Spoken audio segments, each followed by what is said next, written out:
8 de la mañana con 37 minutos, 8 con 37 minutos, tiempo para saludar al doctor Fernando Carrión, que ya está con nosotros vía telemática para analizar varios temas de la coyuntura local y nacional. ¿Cómo está, doctor Carrión? Buenos días, bienvenido, gracias por acompañarnos. Le saludamos a Alexis Moncayo, quien le habla, Licenia Espinel. Yo quisiera, para empezar esta entrevista, su punto de vista como analista político también, respecto al pronunciamiento formulado ayer por el presidente de la República al anunciar la presentación de esta ley de creación de oportunidades, donde hace varias menciones en temas tributarios, en temas laborales, en fin. ¿Cómo miró usted o cómo evalúa usted este mensaje del presidente de la República? ¿El contenido del mismo, la forma, el fondo? Bueno, muchísimas gracias por la posibilidad de conversar con ustedes en esta mañana y de estar con la audiencia de Radio Pichincha. Sí, yo creo que lo que ocurre con lo que va a ocurrir el día de hoy, que es la presentación de esta ley creando oportunidades, que además paradójicamente lleva el mismo nombre del partido de gobierno, es que se cierra una fase, esta primera de 3, 4 meses, y se inicia una nueva que yo creo que es la que viene con el contenido político de lo que representa el presidente Lasso. En otras palabras, en esta ley va toda una reforma alrededor del campo laboral, del campo tributario y me parece también de la estructura económica. Claro, tiene un problema complejo porque si bien él gana las elecciones, en la Asamblea no tiene mayoría. Él logró en sus inicios 12 de 137 asambleístas, esto es menos del 10%, una cantidad muy baja, y entonces le es difícil poder armar una mayoría para aprobar esta propuesta tan grande por la desigualdad de poderes que existe entre el Ejecutivo y la Asamblea, lo cual lleva aparejado lo que ya se ha venido discutiendo con fuerza esta semana, la posibilidad de la consulta, que según las propias palabras del presidente, eso tendrá que ocurrir hasta fines de este año. Lo que no está claro, arquitecto, ¿cómo está? Buenos días, es esa consulta qué temas va a contener, ¿no? Porque, y además, ver si es que las condiciones políticas a las que usted se refería le van a permitir al presidente viabilizar este proyecto de ley en una asamblea que está totalmente atomizada y que esté enfrascada en permanentes discusiones estériles, ¿no? Entonces, habrá que analizar también esos contextos. ¿Qué temas podría incluir el presidente en esa consulta? ¿Qué tal, Alexis? Sí, yo creo que lo que va a tratar es básicamente lo de esta ley. Ahora, ¿cuál es el formato que le da? No sé, pero probablemente habrán algunas preguntas de relleno que sean las que atraigan y luego las de contenido, que me da la impresión que podría estar, bueno, lo que ya se ha discutido del Consejo de Participación Ciudadana, que no está en la ley esta, porque no tiene esa atribución, pero me parece que va a estar ese tema, porque este es un tema que se ha posicionado ya con fuerza a nivel nacional y creo que ese será uno central. Luego uno diría los temas principales, ¿no? El tema laboral, no sé qué puede hacer en ese campo. El tema de quizás por ahí las privatizaciones en su conjunto o parcialmente, y probablemente el tema tributario, pero todos estos temas son políticamente muy difíciles en la Asamblea y políticamente también muy difíciles en una consulta. Lo que se ocurre es que en la consulta la población termina votando por quien la formula más que por el contenido de las propuestas. Y entonces, si nosotros vemos lo que dicen las encuestas, he visto tres, que el presidente Lasso tiene alrededor del un poco superior al 70%, que está bien, que está interesante. De una propuesta de esta en la Asamblea que puede generar una baja de esta aceptación de una forma, yo diría, relativamente importante, pero creo que con la consulta podría recuperarse, porque eso es lo que ha ocurrido tradicionalmente en la política ecuatoriana. Claro. ¿Y cómo mira usted, doctor Carreón, este plan nacional, o qué tan viable lo mira a este plan nacional de desarrollo que busca reducir la pobreza, que busca incrementar la clase media, que dice que va a crear 2 millones de empleos, que busca más fortalecer el libre comercio, la apertura del Ecuador al mundo, los acuerdos comerciales, entre otras cosas? ¿Usted lo ve viable? Un poco por las metas, es decir, los números que aparecen ahí, me parece difícil incluso en la propia perspectiva del pensamiento del gobierno. Por ejemplo, esto que usted mismo señala, Lucenia, 2 millones de trabajos nuevos, híjole, es una cantidad muy grande, muy grande. Eso significa no crear empleo, sino generar un aparato productivo altamente estable. Vi también la posibilidad de llegada de recursos del exterior, que no estoy muy seguro, creo que eran 14.000 millones, una casa. Bueno, no, la verdad es que no recuerdo el número, pero me pareció un número altísimo. Una economía como la del Ecuador, que sus PIFes son más o menos 100.000 millones de dólares, que es pequeño, tendrá la capacidad de soportar en un plazo relativamente corto esa inversión externa, que básicamente, por lo que dijo el presidente, estarán vinculados al sector petrolero y al sector minero, que a la larga son sectores muy sensibles, sectores muy complejos, porque, por ejemplo, la minería hoy día está en un debate muy fuerte, y hay una provincia como la de la Suay, por ejemplo, que ya no permite ese tipo de minería, y se está planteando la posibilidad de que se haga también una consulta respecto de ese tema, que yo creo que será favorable a que no se haga ese tipo de cosas. Entonces, me parece que es dentro de la propia línea del gobierno incluso, me parece que es excesivamente optimista respecto de las metas que están planteando. Ahora, arquitecto, ayer entre las cifras que daba a conocer el presidente en la introducción para empezar a desmenuzar los temas que incluye el plan que va a presentar el día de hoy o el proyecto de ley que va a presentar hoy, decía que al menos del 70% de ecuatorianos no tienen un empleo formal o no tienen empleo, ¿no? Que en el sector rural apenas 2 de cada 10 tienen empleo. Y eso lo que está haciendo es generando, por un lado, una ola migratoria. Ya vemos que hay por lo menos 100.000 ecuatorianos que están buscando han buscado salir del país a otros destinos, por un lado, y por otro tenemos una escalada delincuencial que parecería, como dijo alguien, percepción por lo que la crónica roja en los medios de comunicación o ahora las redes sociales exacerban mucho el sentimiento de cuidado, de miedo, de terror que tiene la gente. Antes teníamos miedo de salir porque nos contagiábamos, dicen en las redes, ¿no? Ahora tenemos miedo porque si salimos nos matan, como pasó con Silvia Montaluisa hace un par de días acá en Quito. ¿Qué es lo que está sucediendo en materia de seguridad en el país? Tema que el gobierno tampoco es que lo ha abordado con profundidad. No, quizás ahí el gobierno, el mayor peso que le ha puesto está en el sistema carcelario, pero puesto más en declaraciones políticas, llamémoslo así, por la persona, Fausto Cobo, que ha sido una persona más bien polémica y un militar.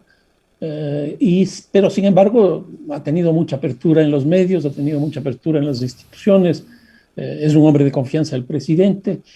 Y entonces hasta ahora lo que se tiene como política de seguridad, por un lado está este cambio de la dirección y por otro lado lo que tenemos es un incremento sustancial de los hechos de violencia que están ocurriendo básicamente en Guayaquil, Durán y Guayaquil, Durán principalmente.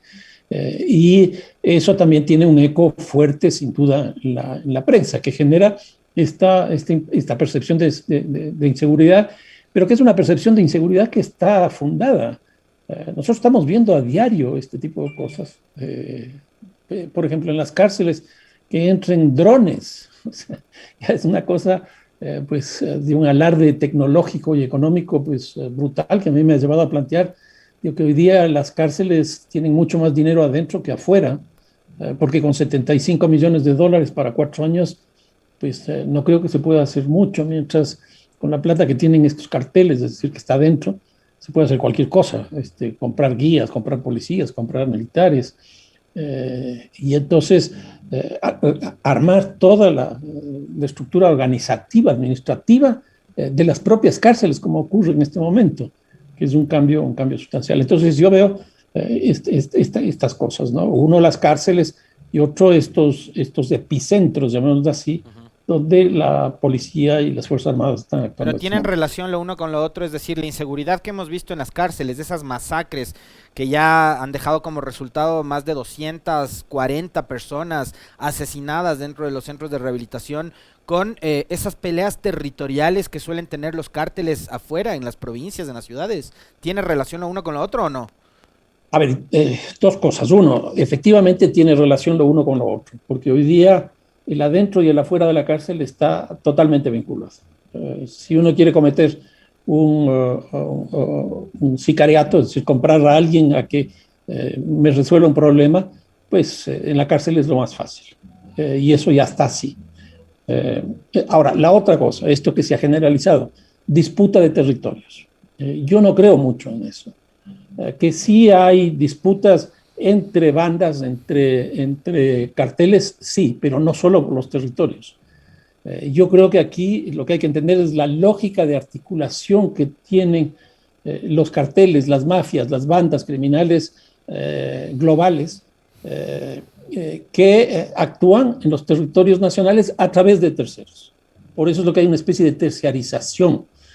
Y entonces, un grupo o una banda nacional puede ser la que pase la frontera de Colombia con Ecuador, nada más que eso. Otra puede ser la que lleva de ahí a el puerto tal. Otra, la que produce la cocaína, porque en el Ecuador nosotros ya producimos cocaína. Otra puede ser la que sube al barco o la que sube al avión. Entonces, lo que habría que discutir más que los territorios, porque no creo que sea ese el tema, porque ahí estamos hablando más bien de consumo. Lo que estamos hablando aquí son de las formas de articulación con otros tipos de carteles que actúan fuera del territorio nacional. Y ahí tenemos de distintos orígenes. Nosotros estamos hablando generalmente de los carteles mexicanos, porque la política antinarcóticos que se ha desarrollado principalmente en la época del general Jarrín fue trabajar la cuenca del Pacífico, es decir, el mercado externo ecuatoriano de el consumo hacia los Estados Unidos. Eso es lo que hemos trabajado. Por eso es lo que hablamos de los carteles mexicanos.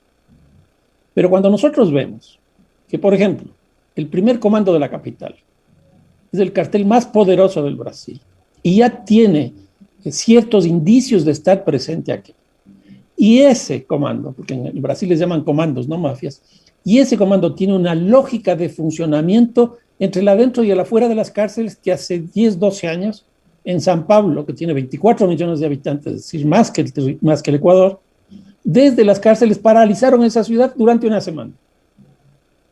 ¿Por qué? Porque ya tienen una estructura, un andamiaje, una red articulada, que ese podría ser el siguiente paso que ocurre en el país. Entonces, el gran debate debería ser cómo se articulan estos grupos locales, cómo se disputan esos espacios, que ya son espacios incluso globales. Doctor Carrión, ¿cómo solucionar estos problemas tomando en cuenta que estos episodios de violencia son distintos en Guayaquil, en Durán, en la región litoral, a los que ocurren, por ejemplo, en la capital de la República? No quiero decir con eso que tal vez estos episodios de violencia relacionados con el narcotráfico no ocurran en Quito, pero los episodios de violencia que hemos visto últimamente en Quito son de otra índole. Mire usted el mismo ejemplo que citaba ayer, que citaba hace unos instantes Alexis, de la muerte de esta persona de la tercera edad. Hace pocos días fallaba el cadáver de una mujer también con huellas de violencia al interior de una vivienda en el centro de Quito, solo para citar algunos. Muchas personas se quejan de robos en la calle, de asaltos en la calle, en fin, es una violencia de diferente índole. ¿Cómo enfrentar lo que vive la capital en el ámbito de la inseguridad y cómo enfrentar esta otra violencia que se vive en este sector del país como en las provincias del litoral? A ver, yo creo que hay que entender un poco la lógica de funcionamiento de los carteles y en general del mercado y el sector del narcotráfico. ¿Y por qué esto?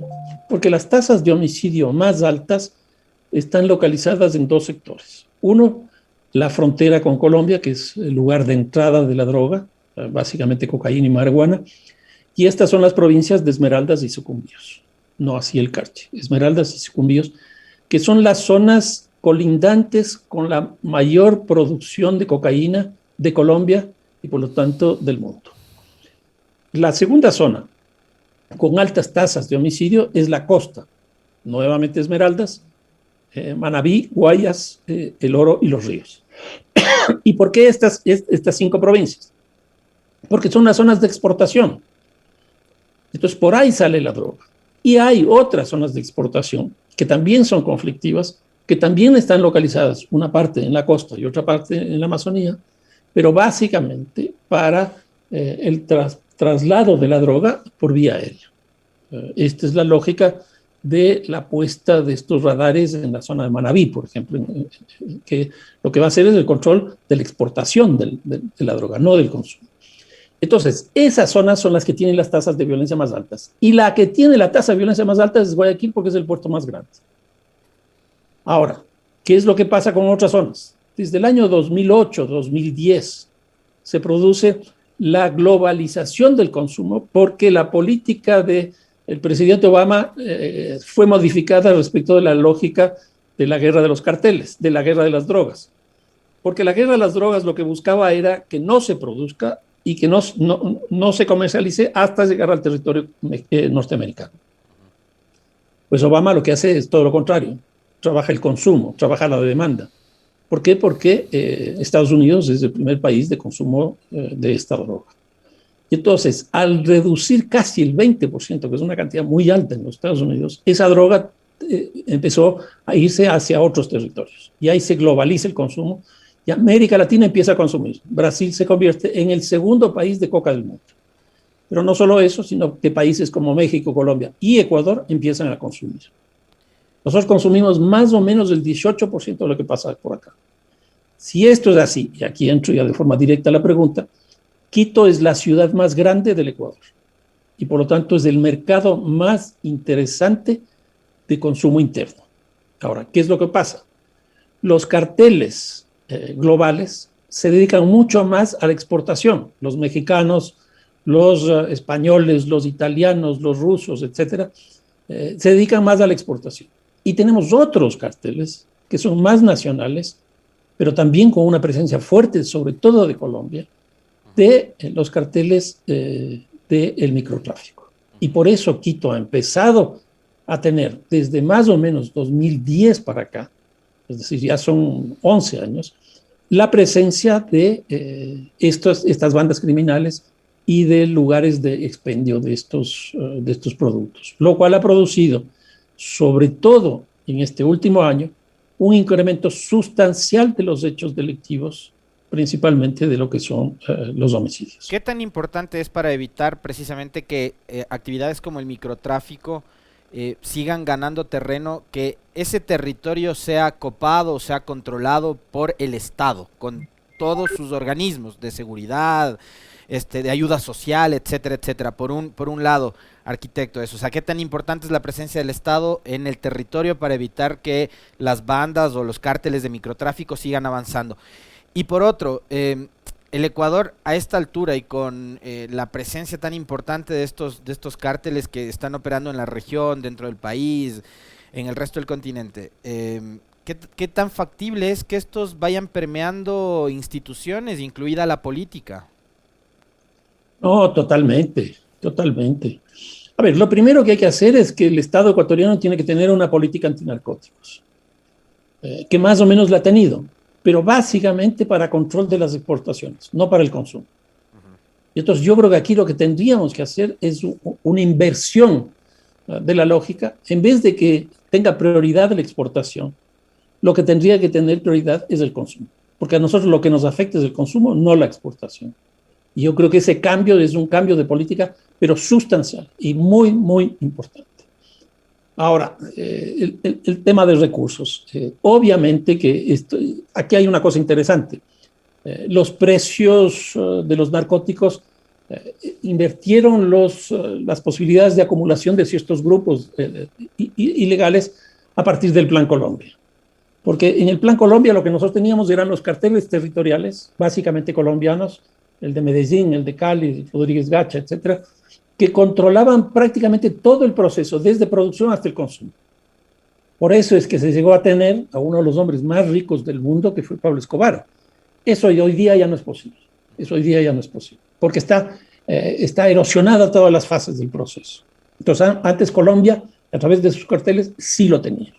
Eso ya no existe. Entonces, ahora, ¿qué es lo que tenemos? Un conjunto de carteles. Pero ¿qué es lo que pasa? La producción del cultivo de coca se lleva el 1%, nada más que el 1% de la totalidad de los ingresos que genera la droga. El 24% va en la circulación, es decir, lo que pasa por Ecuador, pasa por Centroamérica, llega a los Estados Unidos, o se va por la Amazonía, llega a Brasil, etcétera, etcétera. Así.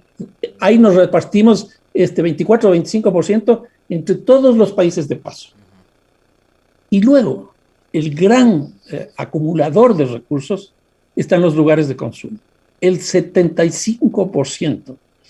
Alexis, aquí, ¿qué es lo que ha pasado después del Plan Colombia?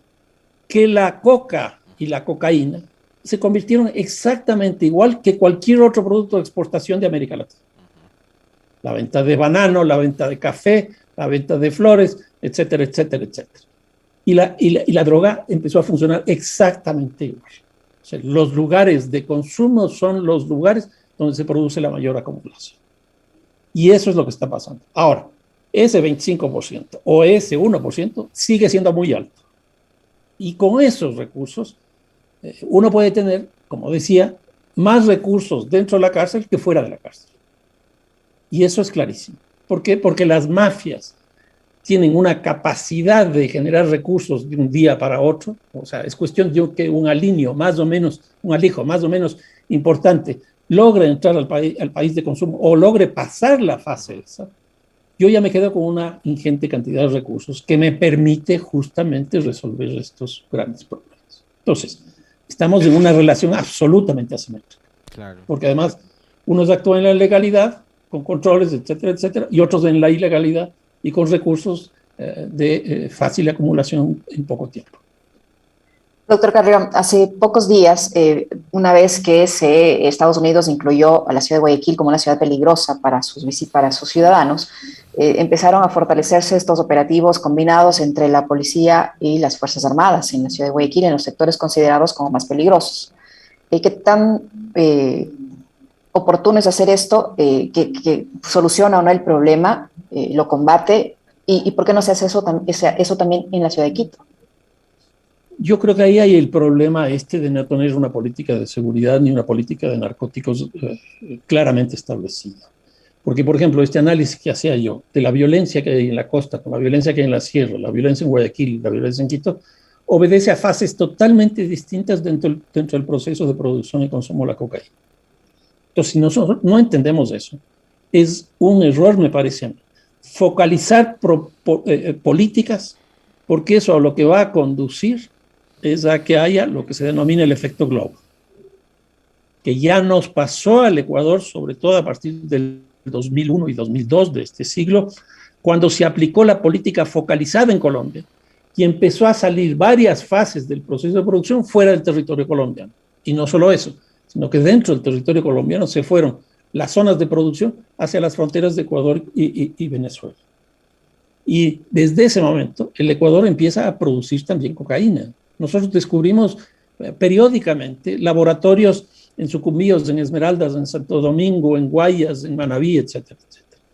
Entonces, yo creo que establecer una política focalizada tan fuerte como la que se está pensando de aquí hasta diciembre, y después no se sabe qué es lo que va a ocurrir, eso está produciendo también un efecto globo para que aparezcan principalmente en otras ciudades de la costa, porque tienen la misma lógica, los hechos delictivos. Entonces, si uno hace un balance de lo que pasa en la costa, francamente, los delitos más bien están subiendo en vez de estar bajando. Y también se ha desplazado hacia Quito, porque Quito, como no tiene una política explícita ante los narcotraficantes, ante la droga, porque básicamente está prevista trabajar en el sector externo, en el mercado externo, es un territorio perfecto para desarrollar actividades de apoyo hacia la exportación que está localizada en las zonas principalmente marítimas del Ecuador. Muchísimas gracias, doctor.